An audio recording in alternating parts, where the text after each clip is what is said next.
Oh,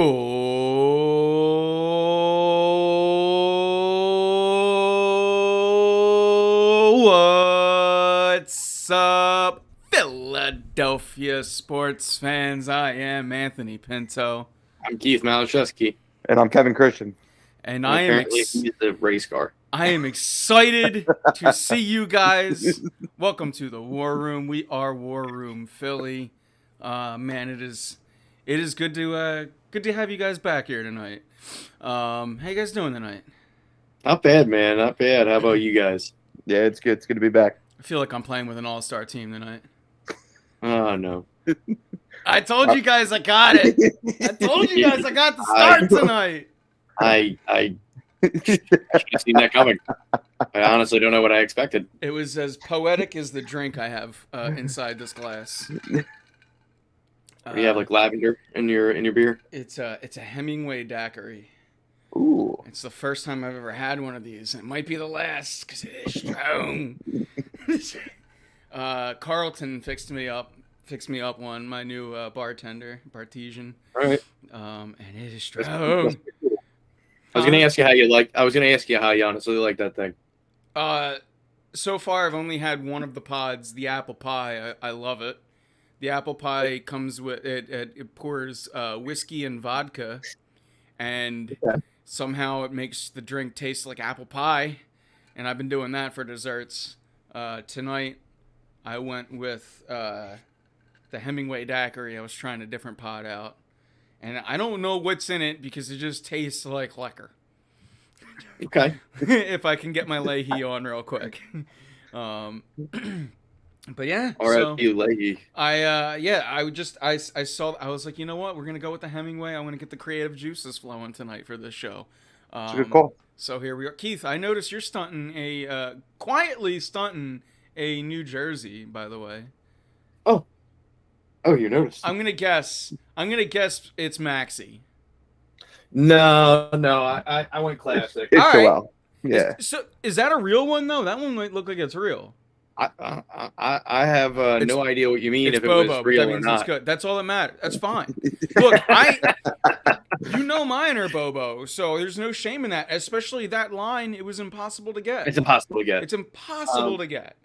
So I'll have to. I'll be wearing my. I have a Harper baby blue. They got at the same time, so I'll be rocking that at some point soon. I wore that last night when I went to the game. And look, I know we were gonna talk Eagles with my one-liner, but while we're on Sixers jersey talks and how impossible they are to get, what about? Yeah, it's a good time to say. What about we made a post today on Facebook? I hope you guys saw it. But I did see it. It's easy to. I'll catch you guys up. And if anything, you'll play the good host. Oh, I didn't see it. What is it? And then I'll go, well, this is what we did. But there's talks of, personally, a jersey I'd rather bring back more than Kelly Green. And only as an alternative, let the record show. But the old school gold. First off, this is an argument between Jamie and I. Because there's clearly an age gap that I don't really like to admit to here, but she calls the Allen Iverson era the old school look, and I'm like, easy there, okay, easy there. I lived through that. That is not the old school. It's not the old school look. I don't think I've ever been more insulted by Jay Ziggy than I have in this exact moment. But. While I like the red and blue more, I love that era, that Allen Iverson, and I saw the Photoshop with Joel Embiid and James Harden in it. Looks pretty good. We'll get into the Harden talk. I saw Murph in chat, by the way. What up, Murph? Kill me no sports but baseball. And Harper hurt when we were on a run. I'm dead inside. Yep, that's Philadelphia sports for you. Welcome back to Philly. You know, when I saw I'm dead inside, I actually thought it was Joe for a minute. You know, why is it that our MVPs not only get hurt once but twice? Yeah, it's not fair. Hard to be an MV Philly, man. It's hard to be an MV Philly. But I'm all over the place. Now I'm thinking baseball. And that's what we're going to do tonight. We're going to go heavily 3 for 4 tonight. A little bit of Eagles talk because we can talk about the Miles Sanders quote, which is what I was paying homage to at the top. But real quick, while we're talking jerseys, we can get into the Eagles right afterwards, and then we'll talk serious talk for Sixers later. We'll get into that. What would you guys think about? First off, let me say this, and I'm poisoning the well as a host. I would love nothing more than the jersey Keith is wearing to be back next year, and I'll say it permanently. I don't know if that's going to be the case because of the way the NBA works. They just want jerseys after jerseys after jerseys. I can't blame them. They print money. And to be honest with you, the quality of the jerseys, I mean, year after year, these ones that the Sixers have rolled out have been great. Yeah. You know, it's funny because the one with the stars, the Rocky one, at first I hated it. The further away we get from it, I miss it because it was so different. I love it. Boathouse. I'm sad I had to get rid of the jersey. Boathouse, is it a Simmons? Yeah. I was gonna say if you're you got Embiid, so like I had to get somebody else. I don't have the any of the No, you had gotten just a Embiid normal one, and I was like, all right, I gotta get something different. We can't rock the same one. I think we're locked in long term. all of my Sixers apparel is Embiid except for one thing, which I was actually just about to bring up, the Boathouse Row. Which again, when it first happened, I was like, I hate it. But then I was like, it's so different that I love it. And like, I get mad that I can't, I literally get mad that I can't use it when I play NBA. Like in 2K22, it's not in there and I get furious. Same way that I get mad about the Rocky one. I miss those ugly gray jerseys. But again, just because they were different. And now, going back to like even these Sixers ones, they're different, but with the hint of the past. I would love nothing more than for almost like a version of that, where you go to the black and that gold logo and the black jersey, but then with like a little bit of a newer twist. I'd be curious. That's my vote for next year's City Edition. I was never a big fan of that jersey, so I don't. For me, I'm okay if we don't. But I'd be curious if they did go your route. This is, I'm more of a new wave one or a super old school one. I'm there. That's what I like. I actually think I think I actually prefer the Iverson blue. That like bright popping blue. Yeah, it's like a royal kind of blue. Yeah, with that with the same gold logo though. I loved it. I mean, I'm always for black jerseys. Don't get me wrong. Here's the thing. I love out of those uniforms the most. I love the logo, and that's why I would love to see that logo with just a kind of just 2022 look to it. Yeah. Because to me it would probably be another jersey that just it flies off the shelves. And again, I still. Over this concept that I can't that hasn't been thought up yet. I still want Keith's because again, I never owned a basketball jersey or real or fake until that one came out, and I decided to get Embiid in that same one that Keith's got, and then I got the Harden in the Boathouse Row because I wanted to be obtuse, and Harden never played in that jersey. And when it comes to jerseys, that's like classic Anthony Pinto. You go with, I'm getting a Bobo. So how do you stunt in a Bobo? You get one that he never wore that, right? So here I am. What's up, Murph? I see Murph in the chat and stunting on those Bobos. It's stunting in my Bobo. Bobo is actually my alter ego at work when I make mistakes too. So, it is what it is. Let's go into. We're gonna make it. You know what? Hold on. We have some talk about the jerseys in chat. So let's not ignore our favorite co-host. No disrespect to you guys, but it's chat. And to be honest with you, chat's not even the co-host. They're the host. Like us three, we are just the conduit to chat. I knew I had that big word in me. I knew you had it. It's Hemingway. It's Hemingway. Murph says, I also love the black jersey throwbacks. Aaron McKee for 3. Aaron McKee for 3! Yeah, I saw your comment on Facebook too, Murph, which, by the way, reminds me we have to get on over to facebook.com/warroomphilly if you guys don't know by now. But let's read a couple comments, and we'll read a little chat. Eric Snow. Yeah, I mean, look, it's funny because for his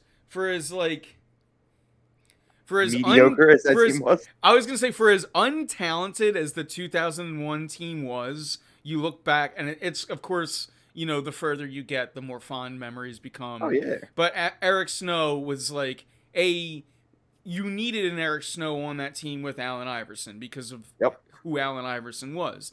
Aaron McKee was always like, why isn't he playing over Eric Snow? And then, of course, when Mutombo was here for that, year or two, it really felt like you finally had something to help Iverson out. Man, that feels like so much longer. I know it wasn't, but it does feel like longer. Theo Ratliff's another name that came to me. 21 years. It's pretty long. It's crazy. But yeah, Murph also throwing out some love for the Blue. But real quick, let's just hit up some Facebook because I told everyone on there that we'd be reading it, and 11 comments deep. Let's do. I'm sorry, I'm still digesting the fact you said 21 years ago. So, yeah, I think I might be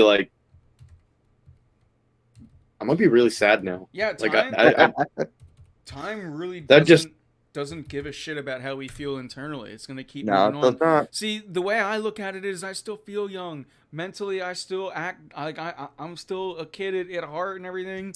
So, when I give myself pump up talks, it's still usually like, "Come on, kid." So I don't care. That's how I feel. I take it. We take this. Just a number, ain't just a number. It's just a number. Yeah, that's what it is. So back to it, and again, I see Murph's is right at the top. Spectrum ones look better. That's from Chris Kotzak, which again, I said to him in chat, I don't even know what number it was. I just put 1 and then a bunch of zeros. % agree, because again, this would be the only jersey the Sixers wear. They would just wear that home and away always, the one that Keith's wearing. And again, this was I did not expect Keith to be rocking this jersey. So for the visual people, and if they're listening on Spotify, you got to just remember what he's wearing. I'll do the radio description. Keith Malashevsky wearing the navy dark blue with the Spectrum series with the red lettering, white outline trim. You guys got it. But yeah. No, I did it specifically because you had the jersey thing on the page. This is the first time I'm wearing it. I've had it stashed. Yeah, Murph goes, Pinto, that was back in the day on your original big screen TV. Yeah, 2001, the Parkwood era. One of the funniest, Murph, you probably were there because we hung out all the time.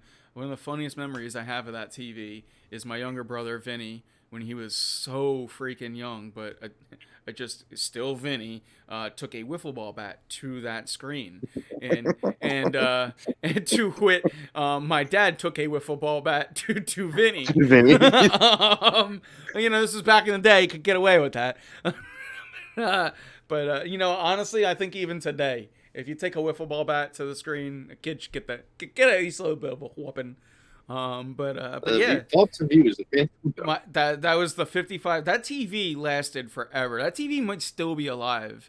That was in our mountain house when we left the mountain house. But yeah, that TV was that was like literally, like he said, that was like one of the original big screens. But yeah, that was. I like that 01 era, that logo more than anything. But let's move on a little less organically, but move into some Eagles talk as we want to kind of progress this show through. What do you guys think about this Miles Sanders quote? Which was, and again, Keith, hit me. Do you have it ready? Do one of you guys have it ready or remember it? Because you guys told me. Yeah, I have. Chat, I'll be honest with you. It's GDQ week. I got the shirt on. I'm living in a little bit of a bubble. I'm watching Phillies on my monitor, but I'm not listening. I'm watching people play video games because, and if you follow the channel, as soon as we leave, we'll be hosting it again. They were playing Pokemon as we left. Keith and I think both you guys made it on. Last time GDQ was on, Yep. they were playing Rocket League while we had to stream. Yes. They hit 1 million, 1 million in donations for Doctors Without Borders is who they're doing right now. The other one is the Prevent Cancer Foundation. So if it was last one, it was Prevent Cancer Foundation. Right now, they were at. Oh, I wrote it down. It's Wednesday, and GDQ is already at. And this started Sunday, for the record. It's going until like Sunday morning. $778,403. And that number, I guarantee you, they're probably at 800K right now. We can check it, but yeah. And I always say these usually we'll do plugs to sub to here. Right now, if you have Amazon Prime, link your Amazon Prime to Twitch Gaming. It's free, and then you have a free $5 donation to a very good cause. And not only that, you become a part of a very good community, which is the GDQ community. Which GDQ is one of an outside factor on why I really like to broadcast on Twitch, because it makes me feel a part of a community that does things like that. So I digress, as I do best. I've been drinking. No, I'm just kidding. one half of a drink, and that's what it is. No. Oh no. He can't handle the Hemingway. Dude, it's gone. No. He's gone. Flag. No, but getting back to it, what do you guys make of this Miles Sanders quote? Well, it's an interesting one, and for those who don't know it, it's oh man, we all feel like we're on an all-star team, so we feel great. We feel unstoppable. I'm not gonna lie, these vibes are great, always have been. It goes on to talk about the team and everything, but yeah, that's like the first part of it. And that's I hate when people do that. Like, I get it. You're feeling it in camp. You have a good team. AJ Brown being on there with Devonta. Like, Devonta and him, obviously they know each other. So does Jalen. They all work together. Played together. Wow, I said work together. But yeah, I just don't like getting that unneeded attention drawn to your team when you're trying to improve. Like, that's my feelings on it. It's an idiotic statement to say, even if I do understand. I just get Dream Team PTSD. It's just what it feels like all over. Like, I get it. I get the hype. I get feeling yourselves. I get all of that. I think Howie had maybe his best offseason as the Eagles GM ever. If not, it's top two. So I mean, I get it. Looking around that locker room and feeling good, but just shut up. You're gonna have a fight for this division again because of the schedules and the way that it works out this year. So don't give bulletin board material in the middle of June. It's just an unnecessary comment. It's fine. It's not that big a deal, but there's better ways to go about it. That doesn't. The problem is when you start off now 2-4 or 1-5. It's just you look dumb. So now you got to go out and win. I don't know that Jalen Hurts has or can have any more pressure than he already does on himself, this year. But stuff like this can add to it. And yes, I'm another Philadelphian with Dream Team, PTSD. That all being said, when you get to the crux of the quote, it's nice that they feel that way. They don't need to be saying it. Right. It's nice that they feel that way. And furthermore, if they play that way, hell yeah. Mm-hmm. I think, Kev, you put it just pretty perfectly, which is you don't need to be giving anyone bulletin board material, especially again with the uncertainty at quarterback. Let's just call it what it is. I don't know what you mean. I told you I'm his super fan till week 6. Yeah, look, everyone's giving him his shot here. You know what I mean? Like, everyone in Philadelphia wants to root for the guy. It is what it is. But at the end of the day, it's gonna be he's gonna have to show it to us. Just being a cool dude isn't gonna get you the job here in Philadelphia. Like, I'm sorry. I mean, it helps, but it's not It enough. makes you likable, but that can't be your best attribute as a quarterback. Your best attribute as a quarterback's got to be your arm. And then several other things after that, and then maybe likable is like the 7th or 12th. But right now, that seems to be everyone's like number one thing is, I really like him, which again is great. But we need to see the arm and the smarts to back it up. And again, if you don't have the arm, which I don't see him just pouring water on it and sprouting it over the off season. He's going to have to really work on his timing, his eyes and shaking off safeties. He's going to have to be an elite quarterback in every other facet of his game to make up for that. And look, you saw a guy like in Nick Foles who at times, with Foles, it wasn't his arm strength, but it was his accuracy that was inconsistent. But you saw a guy in Foles win a Super Bowl here. So when things like that happen, I'm not just going to rule Jalen Hurts out until at least the end of this year. Yeah, I mean, like Kevin said, you kind of have to give him, at least 6 games. He said you're going to give him the year, and that's fine.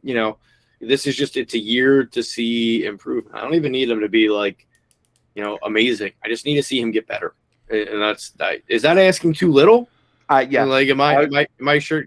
Am I just saying you take a next step forward? You know what I mean? No, because this is the thing is that, as I mentioned earlier, the offseason they had, there's no excuse. You've got weapons. You've got still the best offensive line in football, and all they've done is add depth to behind that. And now you look like you might have a defense that can put stuff together. There is no be serviceable because him playing the way he did last year, which I will leave to other people to interpret what I mean by that, they made the playoffs. So when you are handed weapon after weapon after weapon, you have time in the pocket, there's no excuse. If you are the guy, if there's no reason to be looking at quarterbacks in this upcoming draft, he better be awesome. So, yes, I think you're asking too little. I think a small step doesn't help this team. Because I think if it's a small step with the lineup around him, he's just not that guy. Let's say the small step is just better reading and timing, I guess, is kind of like the small step that I need. And that goes, I guess that's a huge step, really, Right. But, because even a small step with what happened, I mean, you take a leap forward as a team anyway. So, but no, I mean, I don't want him to be like, oh, he won one more game. Like, I need to see him with his recognition and his actual like throwing people open as in trying to throw to the open person. I will say this, that if they can win the same amount of games as they won last year. They can win one more game.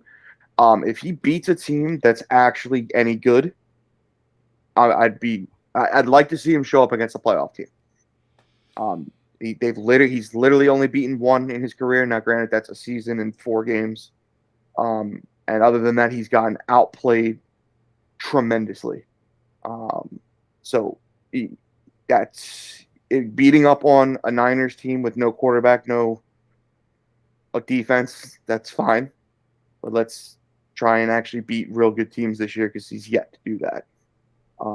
And that's kind of what I want to see, because I think if you do that, you should beat up on the little guys anyway because of the team we got around you.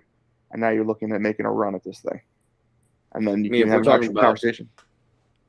You're talking about playoff teams. I mean, like I guess you could kind of talk about the Vikings as a playoff contender. Maybe that's like week 2, because I still don't believe in the Lions. But other than that, Washington, if you want to say them in week 3, but really like the Cardinals and week 5 are probably your biggest challenge out of your first 5-6 games, and of course the Cowboys on week 6. That's right before your bye. So, it's going to be interesting to see that because, like you said. Hey, we beat up on bad teams last year. It's time to beat up some good ones. Yeah. I mean, we remember week 1 last year when they beat the Falcons, and we were like, oh, look at this. And the Falcons were terrible. The next 6 weeks, we were like, oh, maybe not. Yeah. Speaking of terrible teams, too, the Philadelphia Flyers. Oh, God. Oh, God.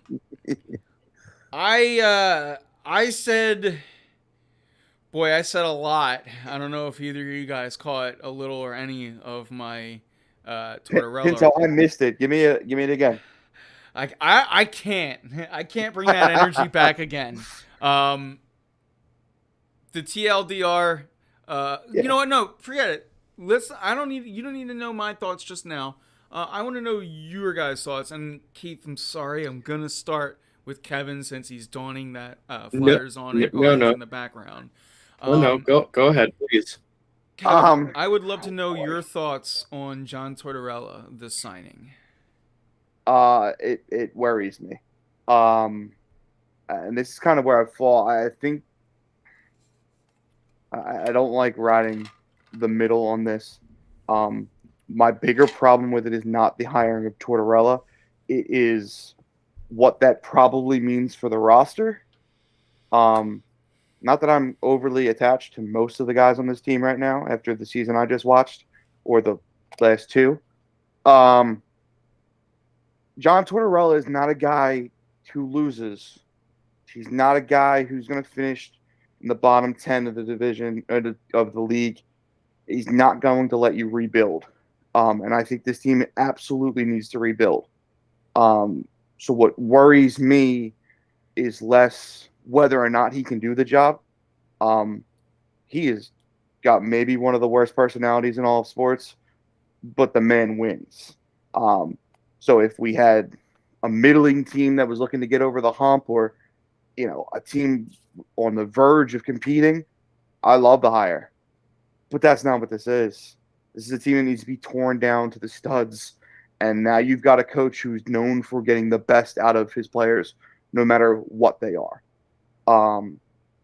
The Flyers finishing 6 points out of a playoff spot next year is my worst nightmare. For those who don't follow the drafts and the prospects the way I do, this is the equivalent of the LeBron James NBA draft next year in 23. The top 10 guys, maybe 12, could have immediate impacts, and the top 2 guys may be as good as McDavid. So finishing nowhere near those guys in a town that on a team that is desperate for a star is what worries me. I think you're going to see more dumb moves from Chuck Fletcher because there's nothing he does better. That's going to try and make this team win now. More guys like Rasmus or Stalainen, who are going to make this team harder, which if Tortorella does that one more time, I'm going to lose my mind. Though it is hysterical every time he does it. He said hard. Like 12 times. He literally said this team needs to get hard. This team needs to get harder over and over again. And I was angry when you first said it because it's dumb, but now it's funny because you are continuing to do this. Yeah, I in this town where we've gone through trust the process, we went through all the years of Hextall just to have Fletcher undo everything he's done. I don't want to go back to being middling. I hate being 15th and 16th pick or just making the playoffs just to get absolutely roasted in the first round. I want to win. And I don't necessarily think it's Tortorella's fault. It just, to me, it tells me what this team's planning on doing this offseason. And it's not going to make things better. It's going to make it worse. So that's my biggest problem with the hire. All in all, he's a good coach, but this wasn't the right fit. Yeah, Keith? Yeah, I mean, Kevin and I had talked about this a while ago. Just when it happened, unfortunately, I don't get to see you in person. Work allows me to see Kevin occasionally, and I get to talk a little hockey. And I'm kind of on the same page as Kevin. It doesn't show a rebuild. You don't hire John Tortorella to rebuild your team. And I don't see this team as an actual contender. There's just too much to do. And I trust Kevin when he talks about the prospects, and we have a few others, including Greg, who may or may not be in chat. We'll see. But spoiler, I guess, for those out there. but they follow and they both kind of said the same thing about this draft, and I do trust them on that. And if that's the case, I want to lose. It's one of the hardest things to say in the world because I love the Flyers, but like I want that pick. I want that franchise changing pick, and you can't get that by trying to retool. It just doesn't happen. So, you guys, first off, you did it with much less vulgarity as I did, because I edited it. I dropped a lot of F-bombs during my, and I'm not talking about the word Flyers, during my original John Tortorella, what I'll call rant. It was 2012 Anthony Pinto. It wasn't 2022. It was you guys remember the meta where I was like actively trolling Flyers fans. I don't look back on it I honestly look back on it with very unfond eyes. It was very unoriginal of me. And it was some of my worst work. But I'm at that point. But now it's not trolling. Now I'm just mad.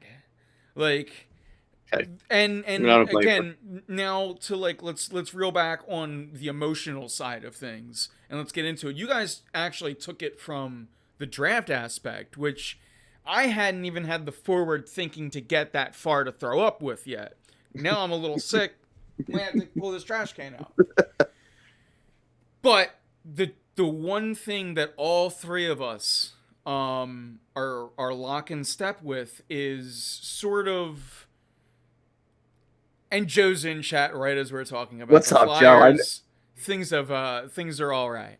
The one thing that all three of us are lock in step in is it seems like all three of us want to bring in almost how a college basketball player or coach comes in and brings a program in.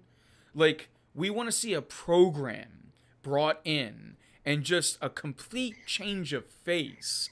And for no other reason than this team is just lacked of talent. You have Carter Hart and it's like after Carter Hart, there is nobody at this point that I am in love with that I think I can build with in the future. Now again, Coots, there's no disrespect to that, and hey, maybe Provorov and a couple of Sanheim, maybe there's some defensemen to be had, but all in all, if I look at people that I think I can win a Stanley Cup with, it seems to be Carter Hart. Now go back to what you guys were just saying about John Tortorella. This is why it just feels like, and Farabee, very good. It's, Farabee is borderline untouchable as well as Carter Hart. But the Flyers just need to kind of start from square one. And in my opinion, for once, you have a square one in Carter Hart. Like, it's not all terrible. You have a square one. You have Carter Hart. You never have had that in the existence of your franchise, at least since. So, Star Wars shout out. Now I want to talk Obi-Wan. We'll get there. We got final thoughts. Poker in the rear coming back in the chat. We'll get into that. Let me finish this thought. And to just give the TLDR of my, again, long-winded rant. I don't like to toot my own horn, but if you want to see some classic Anthony Pinto, and I'm gonna cut it up. I need to. I haven't had the time. I've been very distracted by GDQ. I want to cut it up and put just the rant out as a YouTube clip, and I will get there because it's not going anywhere. That's the one thing about the internet. This move reeks of classic Flyers mistake. And I tend to feel, and I said this, trust me, you can see that I'm still a fan, even though I'm flaming hot. I hope I'm wrong, but it feels like we're going to end this Flyer season, and Tortorella and Fletcher are going to be fired. Oh, no way. Tortorella will be here. And if Tortorella's back, it'll be because the Flyers are cheap, or more specifically, Comcast is cheap, and they don't want to just eat the fact that they gave him a 4-year deal. I mean, they're paying almost $9 million in head coaching contracts. I am past the bashing of Comcast. It's not Comcast. It is the legends in this front office who won't let the bullies die. And honestly, it's the one part of what you just said that I disagree with.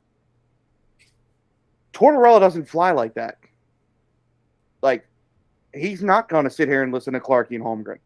He's going to do his own thing. It's the one thing I was shocked about because that's a big personality for them to bring in, when a big personality who's also a jerk, who was also a former Flyer, was right there, and Rick Tocchet, who they could have hired, who I swore they were going to hire. That would have been typical Flyers. Bring in the guy who's just a big puppet for Clarkie and Holmgren. That would have driven me crazy, which is what Fletcher is, because Fletcher's dad was the one who got those guys a job, but that's neither here nor there. Fletcher needs to go. But more so, Holmgren and Clark need to go. They need to be far away from this team. Legends, what they've done for the franchise almost 45 years ago now, that's great. They are actively hurting this team every day. They had reached out to the assistant GM in Florida about taking over for Fletcher, who they were going to fire. And he turned them down because he won't work with Clark, because he knows he's not really going to be the GM. That's a really ridiculous thing to have out there for the Flyers. And I think that's, for me, what was the worst thing that I've read over the last couple of months.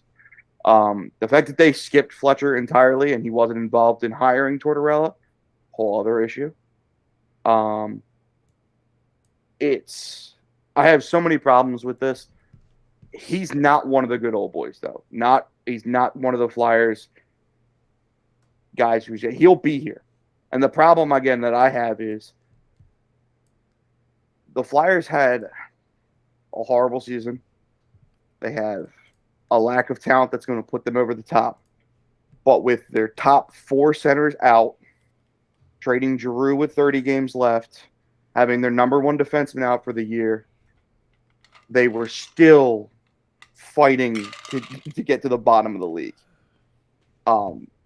Just from injuries alone, and then adding in a coach who knows what the hell he's doing, they're going to be 3 or 4 points outside of a playoff spot. Which, again, is maybe the worst thing about it. They'll be competitive next year, and they shouldn't be, because they don't have the talent to go win it all anyway. So that's kind of where I'm at. Tortorella will be here next year. I don't know that Chuck makes it. God, I hope Chuck doesn't. I hope Chuck doesn't make it till tomorrow, to be honest with you. Especially with the top 5 pick coming next week, which I'm also afraid they're going to screw up. Yeah, well, they probably will. And you know me, I'm pretty optimistic at all times, and I have none when it comes to him. It is a 6-person draft. There are 6 guys who should go 1 through 6. You got to take one of them. If you do anything besides take one of those 6, you shouldn't even be allowed to leave the building. Just go. That should be the end. And that's what I have to sit here and worry about until they announce who they take.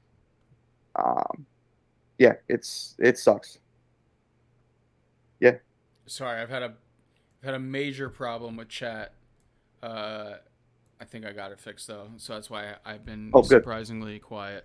No, you're good. But we're back. Okay, cool. Yeah. So then this is I think that's let's hold on. Now that I love the Torts hire, yeah, Joe and I talked about that last week. We're not gonna and I think Joe loves it more for the reasons that you said some positives throughout all of this about Torts, Kev, and I think that's we've talked about. That's why Joe likes the move. He's a good coach. I mean, I actually think Joe we didn't argue last week. I understand why people like the Torts move, but I also and here's my main thing, and this is what I'm gonna do about every Flyers move from here on out.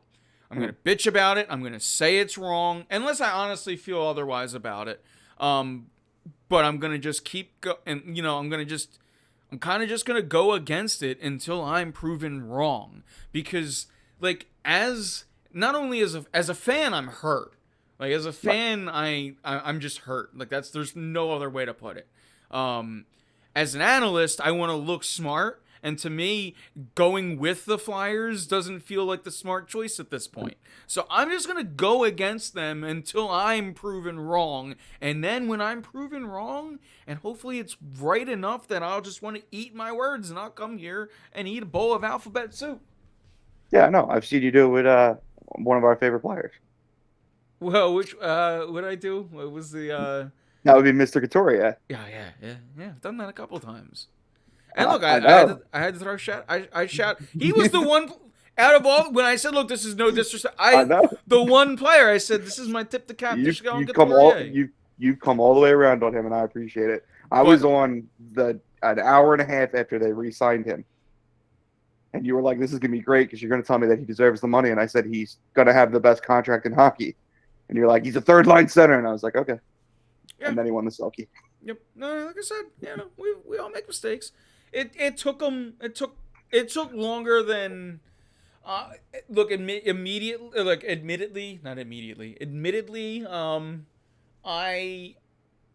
we live in a microwave society, and every now and then I fall into that. Especially then with the Flyers. Like that's the best way I can put it. Especially then with the Flyers. Because we were cup hungry after 2010. Yep. War Room Philly started in 2011. So pretty much since and especially at the beginning of, like, Joe will tell you, he's been here since day one. Joe will tell you that, Joe used to yell at Keith and I for being like, "You guys used to be Joe used to I remember weird things. Joe would say in this chat, "You guys used to be a Flyers podcast," or "You guys used to be a Flyers show," and I'm like, yeah, that's because when we started this, we were hungry for a cup. Yeah, they were close. Things change. Things change. Things change. You guys were only on the air like a month and a half before unfortunately Richie and Carter were gone. Yeah. That was devastating. I joined up right at kind of the tail end of that. That was like, we lost against the Rangers in that series, and there was a couple highlight series after that, but not really. This is my favorite thing about Joe too, is because now we've come full circle. Where in chat he says the Flyers have no reason for airtime, but he chimes in the chat still, which is the best. Let's to that point though. Let's shift gears. I saw some Phillies chat in chat. Something about a GM, I think, from Poker in the Rear. Says Flyers and Phillies GM needed to go years ago. Well, they got one of them out. Yeah, the Phillies did switch over to Dombrowski, last year, and I haven't uttered the words "fire Dombrowski" yet. Look, we'll see where the Phillies go this year, but the main topic I have for Phillies tonight, and for you guys and for chat, is, and it's kind of, it'll be like a 2-for-1, but it's, can the Phillies stay relevant long enough for Bryce Harper to get back? And if you think the answer is no, should Bryce Harper have the UCL, the elbow surgery as well? Should he have Tommy John as well? I'd love to get your guys' thoughts on, if not both of them, at least. Look, the one kind of ties into the other. So really we can just start on this team. Do you think that they can... Look, you would... all reports, and it's very early, these came out today, June 29th. So if you're watching it on VOD and maybe something came out later, keep that in mind. Everything from today, early reports, was the surgery went through, and that, Bryce Harper could be back in September. With that, we've seen some September runs in Philly. We've seen some Mets collapses. No, I don't think that's, I'm not chasing the division. I even posted on Facebook, can this team just hang around in an expanded playoffs? Can this team hang around and, stay relevant for a playoff or for a wild card spot? Chat, what do you guys think? Keith, what do you think?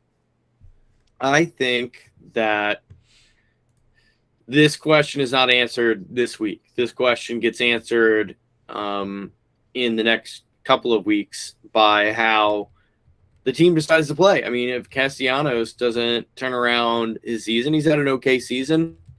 JT's had for us, a subpar season.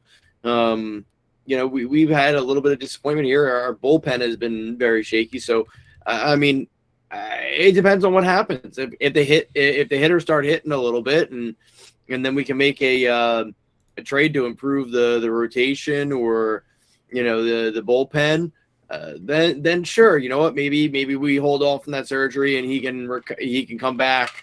When he gets to come back in September. But if I don't see enough, why am I going to do that? Just get post surgeries and be done with it. That's how I feel. And I know that's answering but not answering. But that's kind of where I'm at.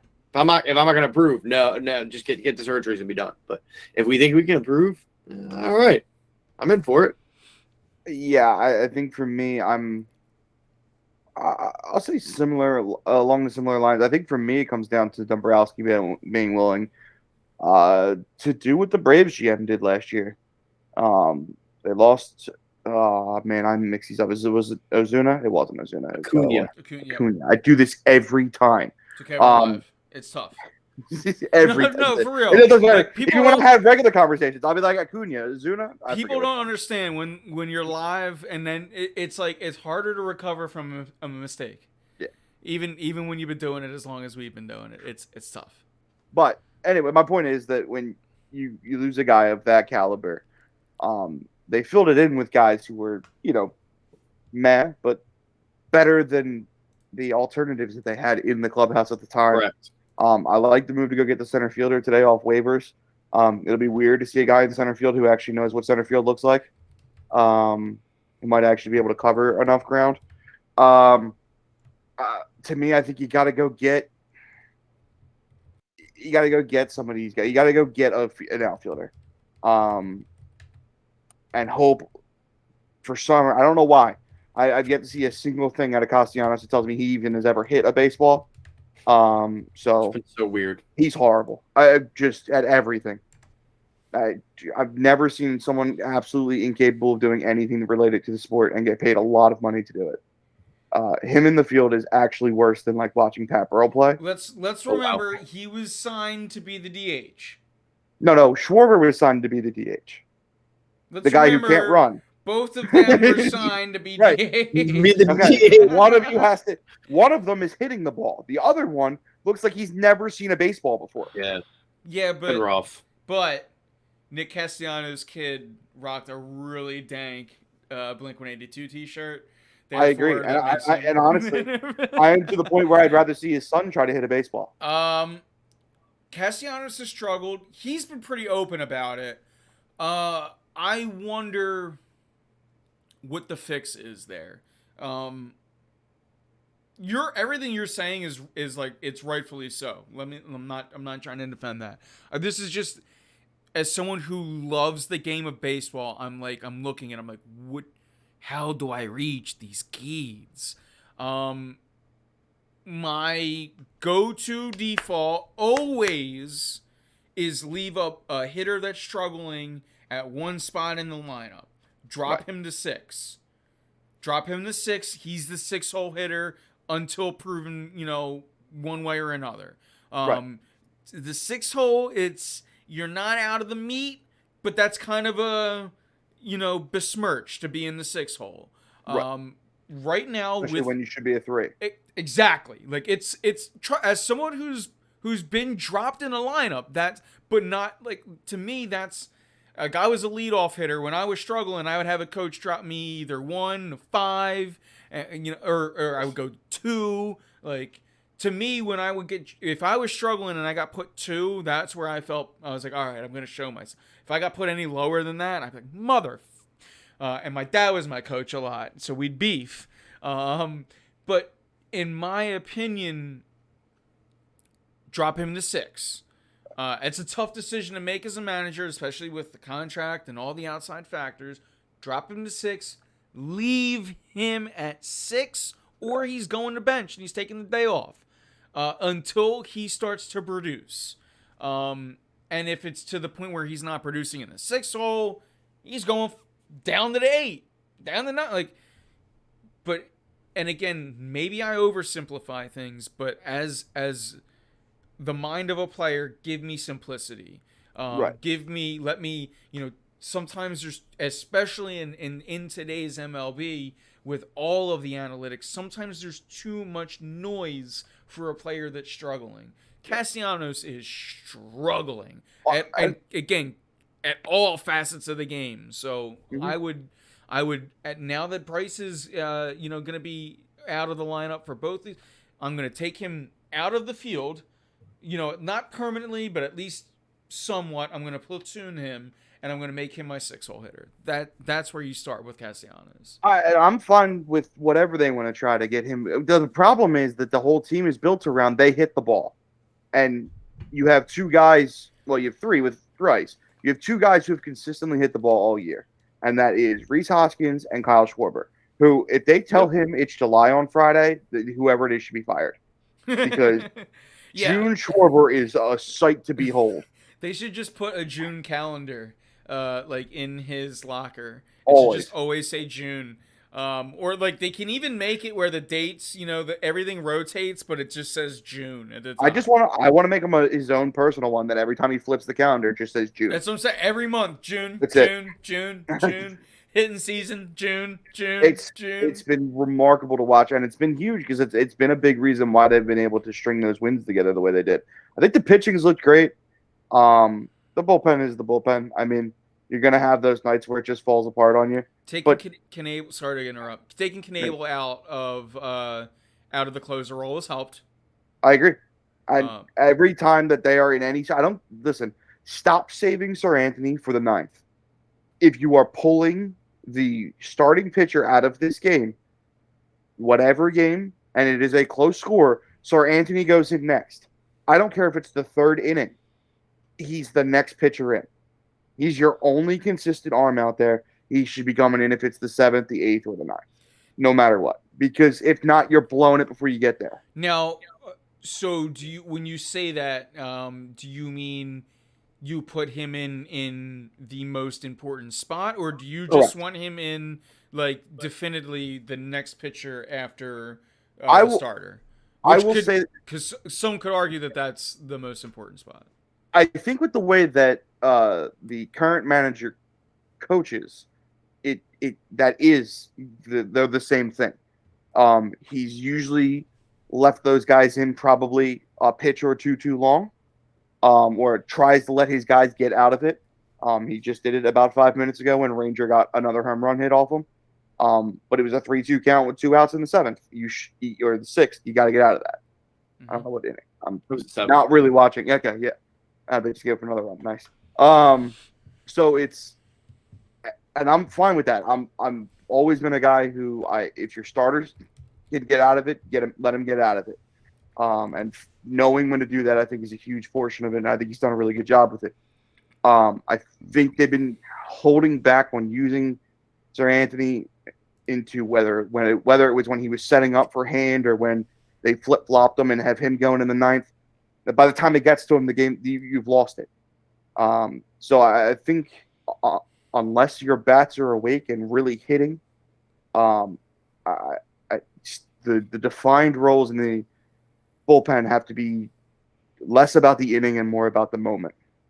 And I think that's the best way. I think that's the way you put it there, and it was the best way I can really answer that is I just stop with the old school where it's this guy pitches the 7th if we need him, this guy pitches the 8th if we need him, this guy pitches 9. It's got to be a ranking order of importance and knowing the situation, because there's been too many where Dominguez is pitching in the ninth, and now they're down 4 when they were up 2 when the starter left. Because you had to put Familia back in there again.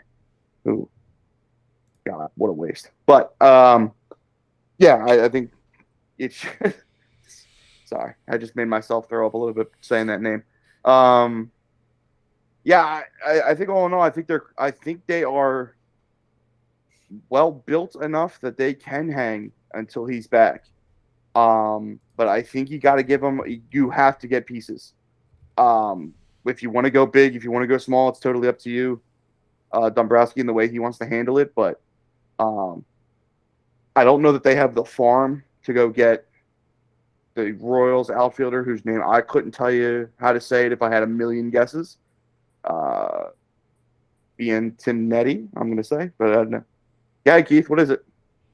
I think it's Benintendi. All right, I'm in. That guy who is having a great year, and he's going to be moved because it's the end of his contract. If you're going to go get a guy like that, that's great. I just don't know that they have the pieces to do it. So if you got to go get smaller pieces and make it work, I'm down with whatever. I think if you stand pat, you've told Bryce that the season's over, wrap it up. That's kind of where I fall. And at that point, yes, I don't think there's any. I don't know what the recovery time is anymore on Tommy John. I know it's less than it used to be. And I'm sure it's even less if you're just DHing. But, at that point, if you're not going to do anything to improve this team by grabbing outside pieces, we just look ahead to pitchers and catchers again. Pretty much. And I'll spend all year just looking ahead to the end of the whatever season I'm watching. Which is depressing. We've done that for a long time. Sports. Yeah. Yeah. So, let's see. What else we got here tonight? On that depressing note. On that terrible disappointment. Yeah, as far as my kind of final thoughts on the Phillies, and we'll kind of move into some Sixers talk, and then we can move into final thoughts after that. Yeah, I think that this team right now, you go for a center fielder, or an outfielder. Kev, you brought up like making your Braves trade, go for something bold and just say, all right, we need another outfielder. Look, it's super easy to say pitching, right? Even bad teams want to get pitching. So it's like saying cornerback in the NFL. Like, everyone wants a cornerback. Like, I know you think that our cornerbacks are bad, but others are worse. Like that's always been my mantra, and I'm not that wasn't specifically to our backfield right now. But going into this, obviously it'd be great to pick up an arm, but if you pick up an arm, it's gonna be another guy that you're gonna have to Google, and then you have to hope that you get lucky. So with that in mind, I go, all right, well, let's go get a center fielder. Because the revolving door, again, isn't working. Shocking. Yeah, and you thought you may have had something in Moniak, but the injury stunted everything, and you're left at square one. Which is, again, why you don't ever really rest your laurels mid or preseason on someone that's unproven, and especially young and unproven. Right. So I just said I wanted to see what he could do. That's all. I'm just saying. I'm with you. Don't get me wrong, Keith. I play him and Stott every day now with the current situation. I agree. Stott never to take either of them out. Stott's playing middle infield every day. Mickey Moniak will play center field every day because the other options are not better. I know that. I'd rather the unknown, especially in July, which we were going to be in, tomorrow, as far as baseball is concerned. Right. 2 days. So with the Phillies, it's go get a center fielder or an outfielder in general, preferably a center fielder. Preferably one that can hit at the top of the lineup. A lot, easy for me to say here, in my computer chair and microphone, but I've also been saying that for 2 years now. Get me a center fielder. So, to me, that's the move for the Phillies to make. What's the move for the Sixers to make? Chat? What's the move for the Sixers to make? Keith and Kevin? So James Harden opts out as right before the show starts, basically. Mm-hmm. So that's the big news of the night. But in most cases, you hear he's opting out and you panic. But in this case, all signs point to James Harden is going to come back at not $47 million, which, let's be honest, a player that takes negative shots in an elimination game and is not even playing a Ben Simmons level defense, doesn't deserve $47 million. And this is coming from a James Harden fan. So in all honesty, I look at this and I'm like, this is James Harden saying, look, I want to win a championship, so bring me players that can help me win a championship. It's him realizing the weaknesses in his game at this stage in his career. Let's wait and see what the final deal is, but my heart and everything right now wants to say this is a very unselfish deal that should play out well for the 76ers. So, I mean, at this point, PJ Tucker's done. He's definitely a Sixer. I would imagine so. The way it's been discussed, sounds that. A number I heard today was it was just from somebody at work. He said 3 years, $30 million. Yep. That's I'm not really happy with that. You're swapping out Danny Green and you're putting PJ Tucker in. Right, which is an immediate upgrade. So Yeah. I'm in. I love the trade for Melton. I think that's a great piece. I love that. Actually. I loved it. I'm not gonna rant. I loved the Melton trade because I thought it meant the end of Shake. Oh wait, I was dying when you said that because I was like, they're gonna exercise that option still. Yeah, and to get a player like Shake Milton for $2 million, I guess that's team friendly.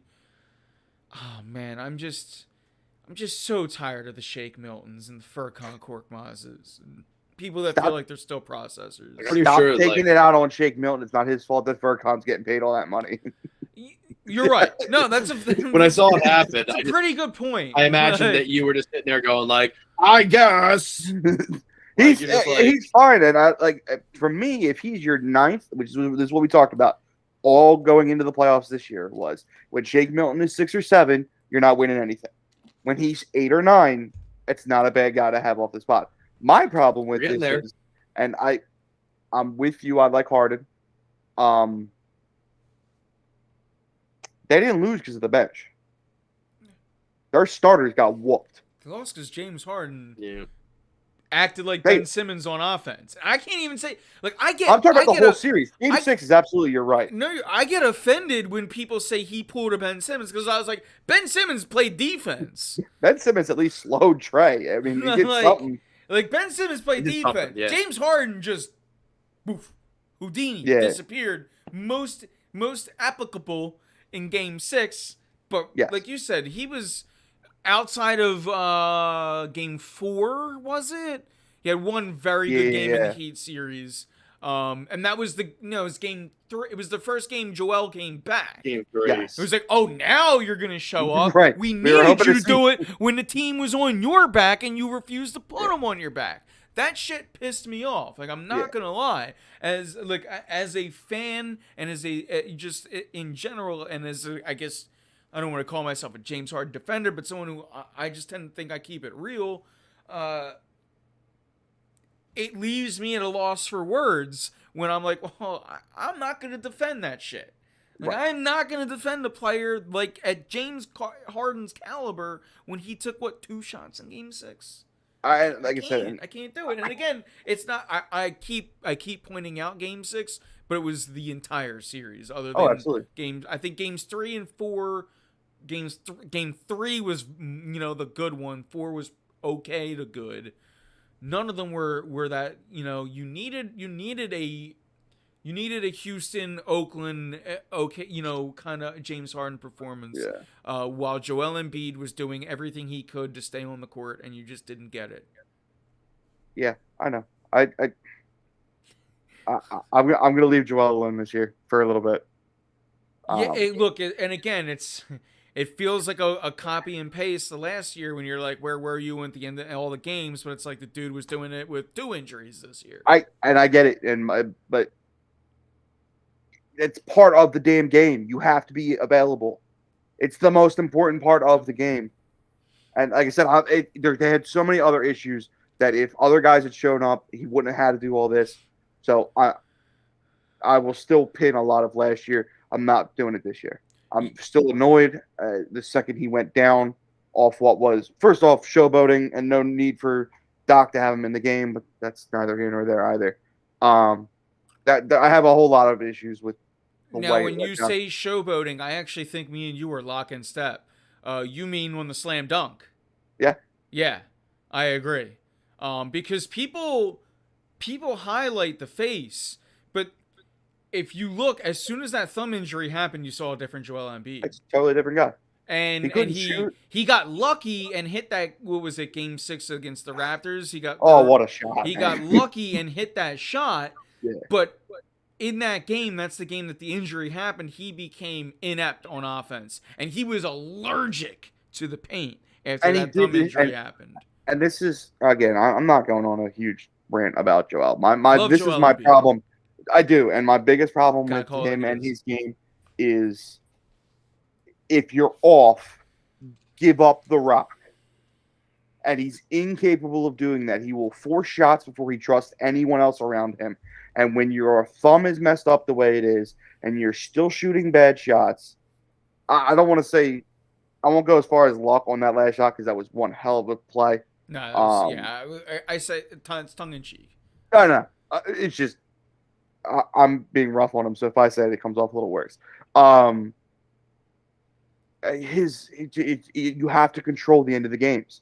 If you don't have it that night, you have 2 guys who are on the floor with you specifically to shoot the ball. Give it up to Harden. Give it up to Harris. Make those guys make those shots. For the record, I'd rather you say the things you're saying about Joel Embiid than, I don't know, hot takes like, oh, this guy is going to leave here. 2-6, like, which is some of the things that I've heard on the radio I will tell you, before I've taken my last hiatus from sports talk. Him and Jimmy did freak me out a little bit this year. It was a little concerning. They're a little close. There was a lot. Too close. Yeah. Oh, him and Butler. Yeah. For some reason, when you said Jimmy, and it's weird because he's obviously James, I thought Harden. There was a lot of him and Butler. That's been there. Butler's not coming back this way. There's mutual respect there. Like it is what it is. I agree. I really thought you were going Jimmy, not James, like that whole Brett Brown thing for a minute. I don't confused to do that. Jimmy's not coming back this way. So when they keep talking about playing with each other again and all of that, that's only a one-way trip. Yeah, and it's not a trip I want to be a part of. This is a conversation I meant to have with Keith a while ago, but Keith was like, "Oh, Jimmy's coming back," and I'm like, "No. I heard that quote. That's if anything, I took it the way you're taking it, Kev. Which is I didn't say he was coming back. I said that he wished they didn't have to split. That's how I took it. Hold on. Jimmy has wanted to go to Miami since he got drafted. Yeah. He's there. He ain't leaving. Yeah. Brett Brown's gone. He might have come back to Philly if he didn't go to Miami. That's what I'm saying. Like I like that might have been a thing, but yes, I know. Coming back, no, not going to happen. Yeah, every interview I watch with Jimmy Butler when he talks about Brett Brown makes me a little bit sadder inside because I can't believe that guy stayed and Jimmy went. Just that was a bad decision. Idiotic. Oh man, but yeah, I was almost to a point where I'm not sure that Harden has anything left. Based on what outside of his first, however many games they played before they played the Nets in the regular season, where it looked like they were an unstoppable pairing. After that, he was meh. And in the playoffs, he was meh the whole time. You can make this bench better, and it'll make them a tougher out. But if James Harden can't figure out a way to play the game at his current uh, frame and status and age. Like, I mean, his speed is gone. So you blowing by guys isn't happening. So if he can't start to figure out how to create shots for himself again, with his current physicality, I'm not sure that it's not a positive that he declines the option and doesn't come back. But I don't know that there's anything you can replace him with. So I think it's just your best option at this point. I think he needs to be able to learn how to create that shot without the ball in his hands and just be able to be there, ready for it, be able to drain it. Because Maxey is now that guy that's blowing past guys with his speed, and that will open up James Harden for those shots. So he needs to be able to do that. Like if he can do that, his team can be successful. Correct. He has to hit their shots now, and I'm not even opposed to. And this is probably going to draw groans from the audience and maybe even Anthony. Like I'm not even upset if Harris is back with that core having that happen, because Harris is a fourth guy. You could do a lot worse, man. I'm going to tell you, do a lot worse. Harris is still your third. He was one of the best parts of the Miami. Harris is still your third guy, though. Tyrese Maxey is consistent. I love Maxey. He's maybe my favorite Sixer in a long time. His playoff performance may have bothered me more than Harden's, because I was sure that Harden was on a down slope and wasn't as expecting it to be this great thing. I thought Maxey, played horrible throughout the Miami series. Had a good first series. He did. Couple games I could have seen a little bit better shooting early on. He was a ghost. And that, like you said, and Ant talked about it earlier, the first 2 games without Joel, no one showed up with Tobias. And Tobias Harris is not winning you a game by himself. I don't care how well he plays. I don't care if he takes that basketball. But if he scores 20 and one of your monsters goes off like he should, then you can win. Right. You're going to win easily. If he's when the 2 of them above him, or when Joel and one of Maxey or Harden plays well above him, 20 is a win. 20, you're going to win the game. You're not stopping 4 options at that point. I still think he's the third. Like I said, I love Tyrese. I love his game, and he got better and better as the season progressed and compared to what he was as a rookie. More of that consistency, and I think they become. I think that makes it worthwhile to do all of this to build the bench up. But at the end of the day, you have to have Joel. You have to have him healthy, and James Harden can't be a shell. Otherwise, taking less money doesn't do us anything if you can't play basketball anymore. I mean, it keeps us from being in a real bad spot, but you're not winning like that. So, and I'm curious to see. They say he's in the gym and ready to go. So, give him a whole offseason. He wasn't really playing in Brooklyn, so see what it looks like come the season start. It's just a circus. Oh yeah. Oh, what a mess. It gets worse and worse every day, and I enjoy watching it. And he did like playing when he was in Houston, Daryl Morey. So let's hope that culture is present, that he likes, and that he is really ready to come at it. Oh, and he ate when Tucker played. Him and PJ Tucker played really well together down there. So I'm like, all right, if we're gonna call back that and get the shadows of the past to come out, I'm in. But yeah, we'll see. Oh God, I think they're gonna have a second move in there in free agency. To me, I'm hoping it's one. I'd like to see Drummond come back, but I don't know if that's plausible. But if not, you need a backup. Yeah, that would actually make your team like legit. You need a backup big man. You need somebody to play. I disagree. I think really the Sixers need to. They have Paul Turner. They have Bassie. Look, did you just say Paul Turner? Yeah, they had. Look, he did. He doesn't. He refused to say B-ball Paul. Yeah, I'm not gonna call him by that stupid nickname. I'm gonna call him by his real name, his God-given name. But wait, am I wrong? Isn't that not his name either? Isn't Paul Turner the wide receiver for the Eagles? No, it's yeah. They, It's still his name. Maybe you're I, talking. I would say it's it's the same. I think it's the same name. yeah, because that was the whole thing. Paw Patrol with Paul Turner and Oh, Paul right, Millsap. right. But yeah, I'm gonna give them a shot. I need to spend all of my cap elsewhere. Look, if you can get I'm not. I would love Andre Drummond back. No disrespect to him.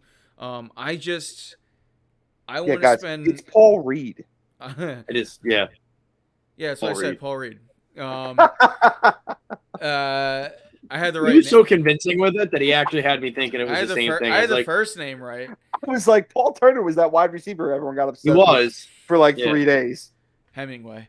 We But just talked about names are hard, man. Don't worry about it. we're alive, like I said, yeah. Once you in a make while, mistakes. he gets me. He got me. Yeah, no, I personally, I don't need to. Drummond's gonna make some money this year. I need to spend my money on shooters. I don't. If Joel Embiid goes down, this season is for naught anyway. And even if he does go down, maybe you need to figure out an unconventional way to be a basketball team without him. How can you win without him on the court? And it's not by just stapling in a center. It's probably going small and being unconventional. So with that, I'm not opposed to an Andre Drummond. I need to spend money on guys like PJ Tucker, who, if they're wide open from three, they're gonna friggin' hit the shot. Not like Matisse Thybulle, who I think I'm off that fanboy bus. Right. Here's my thought process. So I don't mean to cut you. The thought process with Drummond I is do it this. to you guys all the time. So who, if the season started tomorrow, who's your starting five? Embiid. Like, what do you I don't know. All 5 players, the whole lineup. Who's your starting 5 players? I mean, it's not starting tomorrow. So where's Drummond fit into this either way? So my point is assuming the starting 5 looks something like it did last year, which would be Maxey, Harden, Tobias, and Joel, and whether you're throwing in Thybulle or you're throwing in the new guy Melton, look at what your top of your bench is. Then your top of your bench is going to be whether it's Melton or Melton's not starting. He's a backup. He's going to be your backup guard. Okay. My point is, and that's fine. So you're starting with Melton, PJ Tucker are your 6 and 7 coming off the bench. Both of those guys are guards who shoot. So I think you need big men somewhere here. Otherwise, you're just relying on Joel playing 48 minutes. Yeah. So we know we can't do. You have Paul Reed, who would be your backup. You have Bassey, who you could bring in. And the season doesn't start tomorrow. In fact, the off season has just started basically today. Right. So there's been a lot of the one big thing you talked about there was your starting 3 is non-existent right now. Your starting 3 could be Eric Gordon. Your starting 3 could be, and when I say 3, I mean your winger. Your starting 3 could it's going to be someone that is probably acquired in the Tobias Harris trade. I don't. You mentioned Harris and Thybulle. I don't think either of them are going to be part of this roster come season start. Gotcha. So that's why it's like it's too hard to tell who's going to be where, and that's why right now at least backup center is like and you're to your point, you're still right. Like you're probably still going to have to bring in someone. I think that is going to be someone that's coming here on the vet minimum, not on your mid-level exemption, not on anything like that. Right. And I think Andre Drummond at this point in his career has earned a payday, especially with what he put out last year. Now, maybe I'm wrong. Maybe I got the league reg wrong because big men just don't get it anymore. Look, well, I'm not trying to win. I am not gonna gripe if Andre Drummond is here. Let me make that very clear.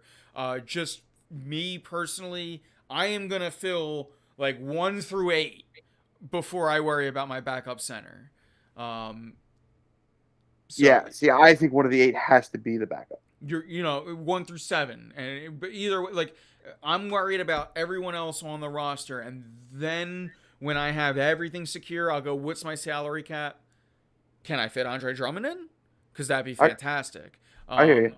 But I don't think Paul Reed can't play in the playoffs. He showed that this year. So to me, I think Disagree. I think he got rocked. He was a negative every time he stepped on the floor. Are you I talking about DeAndre Jordan? no no no Uh, no. I said got rocked, not got obliterated. uh, No, Reed got crushed every time he was out there. It was a total in the absolute. Heat series, yeah, but not in the Toronto series. Even in the Toronto series, they would leave the floor up 30 and then be up 6. Uh, they were the reason why Joel came back into the game in the game he got hurt with the face. Is they were starting to give up points. It's just my point with it is this: we've tried this experiment now multiple years in a row where you don't back him up and then you have to go try and get somebody, and no one thinks the Sixers are going to win. So you're not going to have Blake Griffin sign with you. You're not going to have everybody else that comes off on that I got cut at the trade deadline sign with you, and then you run with a guy who just gets beat up in the post. And when the guy in front of him is yet to finish a season, that concerns me. So for me, one of the 8 has to be the backup center. But I get where you're coming from. I just think I think Tobias is here. I don't think there's any world where they move. I don't think they can move him. Not without going backwards. Let's take a we gotta make some side action on that because Okay. I think so, like I got rumors up right now that Sacramento is involved, and man, when you talk about dumb franchises who are looking to make dumb moves, as soon as Sacramento gets pulled into the fray, What are you getting? What are you getting that's better than what you have? you're getting cap space, and you get To use for what? to use Who's for players. No, I understand how players get paid. My point is, what are you going to do? Because now you don't have a 3 or a 4. Who's the 4 that you're like, I need cap space so I can go get him? I mean, I don't have the list of names in front of me. I'm not Daryl Morey. It's not my job to find them. But you're I mean, gonna you're get probably going to go for what like you a do 3. is you go and get an Eric Gordon type or better. You try to get a Bradley Beal. You start going star hunting, and you get someone that is going to, want to not only want but to hit the necessary shots come down clutch. And again, it's not a disrespect on Tobias Harris. I understand that the most recent thing we saw from Tobias Harris was very positive. I happen to remember his whole body of work, not just the last thing I saw. So I am I, more than happy to get him out of the door for absolutely nothing if it means, if anything, I get cap space. I think the problem is I think you're going backwards by moving him, but I get it. You And don't I'm just not a Tobias guy. you don't move him without knowing. Like again, I'm just a fan. I'm just speaking. I've had some drinks. Like I'm just saying what's like. You can.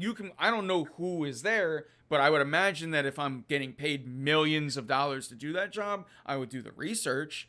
And again, what this team needs is this team needs an athletic 3 that can get. They need Mikal Bridges. They happened to draft him, but they were fucking dumb and they traded him for Zaire Smith. Why, I'll never know. I still lose sleep over it. But you had what you need here. You needed a 3 who can not only hit the open shot but can drive to the rim. That's So how do you replace that?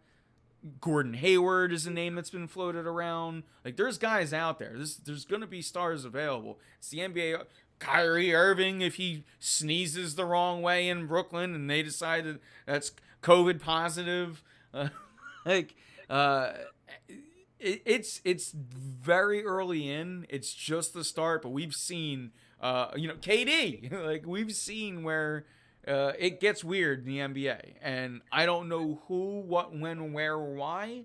I just tend to think that Tobias Harris is not a 76er at the start, and it's a positive. Because I agree with you. I agree with where you're coming from, Kev, which is you don't just, like, I know I'm saying get rid of him for cap space, but I mean it more with, but you don't just get rid of Tobias to get rid of him. Like, I do agree with that, especially with given what you just saw from him. You can do a lot worse, and this is a guy that I defended Tobias Harris the first 2 years of his existence here. You can do a lot worse than a guy that gives you 16, 4 and 4 a night. Like Right. you can do a lot worse than my thing is every now and then the Sixers need that guy, and it can't always be Joel, especially in like the Sixers need their closer. Like Joel can play the first 3 quarters, right? But in the fourth quarter, especially in the playoffs, the NBA game changes and it goes to behind the outside. That's where Joel Embiid needs to kind of turn from the Sixers need to start working inside out. Get Joel Embiid, let him draw the cover, and then you fish it out to whatever person is coming from on the perimeter to double team Embiid. That's the person that's going to take the shot because they're going to be open. And that's, again, why I want people who can just catch and shoot. I don't disagree with you. My thing is, in the playoffs this year, they had 3 of those guys on the floor in the fourth quarter with Joel, and he never went into the paint. So unless you're changing what he does, it doesn't matter who you have. That's a coaching. That's a Embiid. That's something that it needs to be looked at and corrected. Because I, again, love Joel Embiid. If you're hurt, then you got to figure out something else. And even if it's coming off the court, but you need to be doing at all times the best thing for your team. And I'm not a guy that says, "Oh, he needs to live in the pen." Blah, blah, blah. Like, I'm not that guy. But every now and then you can play that to your advantage. And when you're not making the threes, which he was not doing last year with the thumb, you need to be living down in the paint a little bit more and creating those open threes for other players. Yeah, I thought those guys were there and they were hitting them when given the opportunity, but just didn't get the opportunities enough. Yeah, well, except for Harden. Danny Green was hitting them. Danny hit him. Toby hit him too. But when you only run 4 of them a game in the fourth quarter, you got to hit all 4 or it doesn't make a difference. The problem is when you have guys like Matisse Thybulle on the court, you're going to default to we're going to make it that he's the open guy. And you saw time again,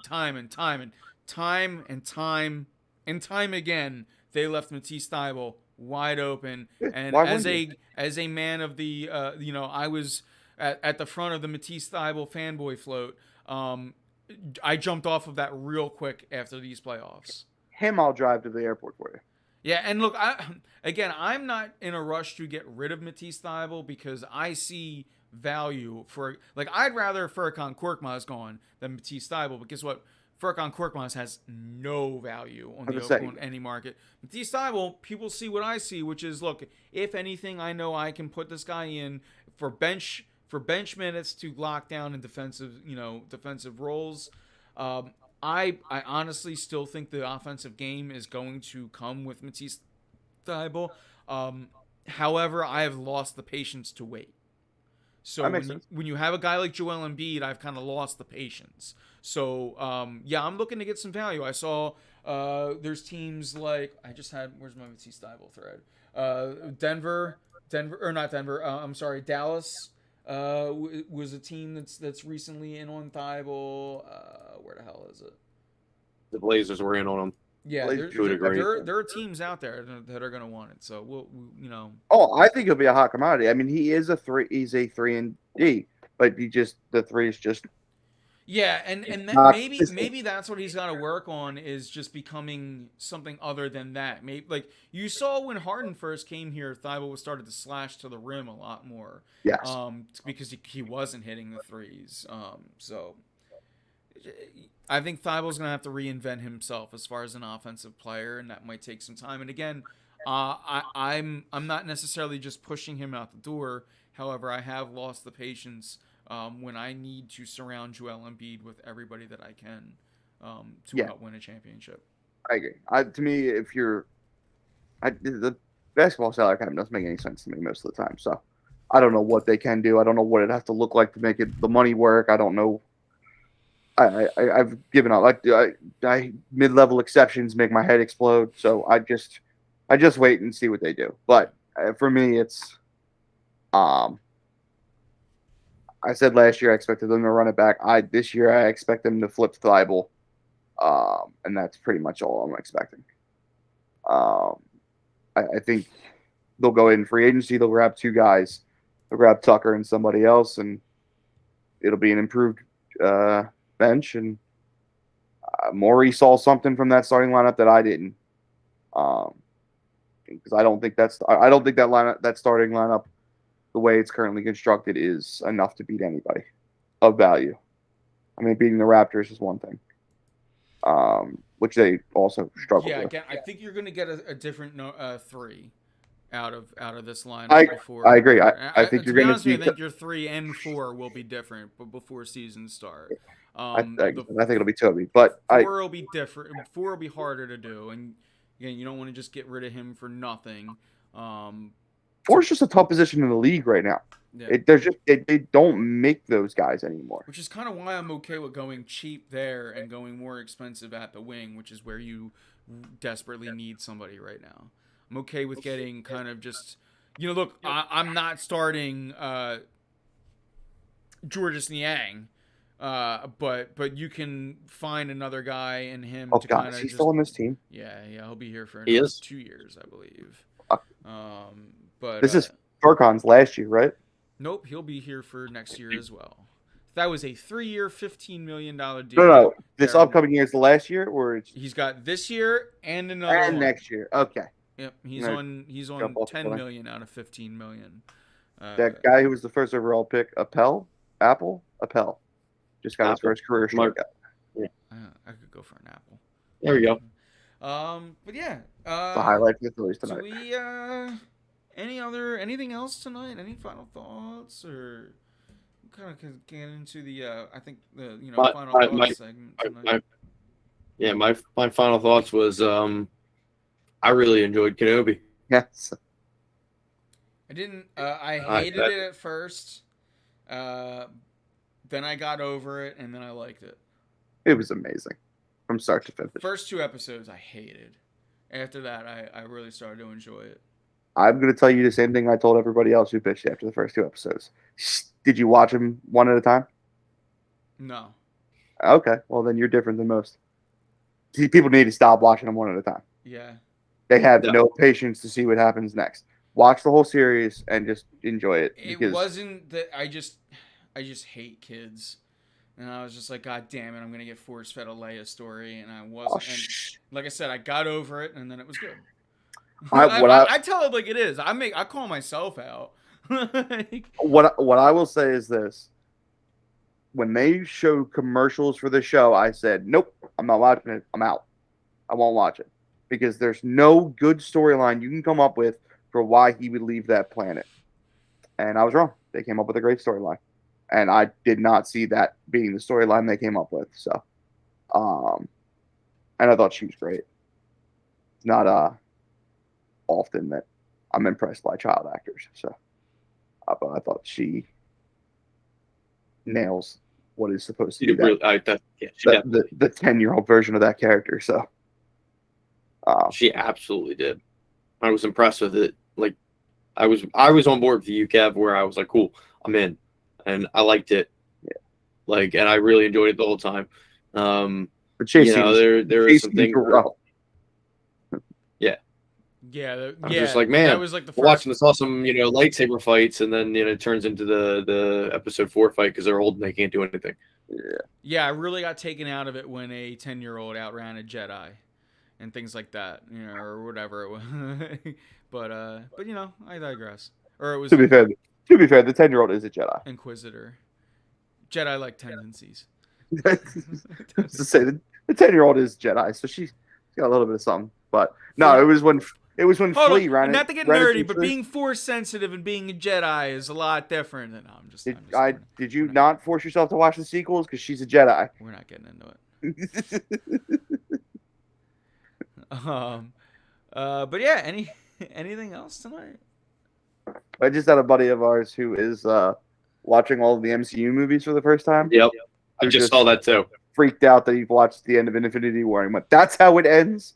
And all of the people in our group chat just went, "Yep, now you have to wait a year till you get to watch the next one." You may suffer like we did, and you will know. That's awesome. But yeah, I spent so much time with Star Wars recently. I just watched all of Clone Wars. I'm making my way through. I'm on season 2 right now, almost at the end of it. Could have told you that you couldn't have paid me $1 million to watch an animated series before, but it's pretty damn good. Yeah, I like the Clone Wars I watched all of Bad Batch. far more than I like any of the actual prequels.